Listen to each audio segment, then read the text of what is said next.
की आपण जर रविवारी येतो सत्संगाला, संत विचार घेतो, सुविचार घेतो, अनेकांचे चांगले मार्गदर्शन घेतो, ते विचार आपण आत्मसात करायला हवेत काय ते विसरून गेलो.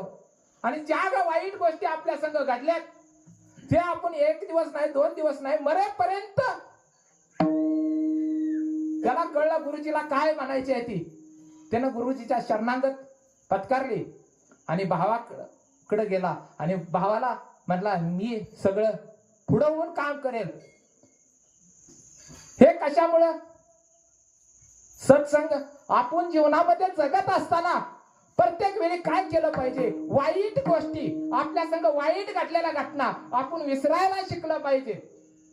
वाईट गोष्टी जर विसरायला शिकलो तर आपल्या जीवनातलं कल्याण झाल्याशिवाय राहणार नाही.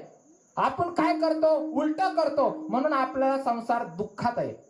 ज्ञानोबा माऊली वयाच्या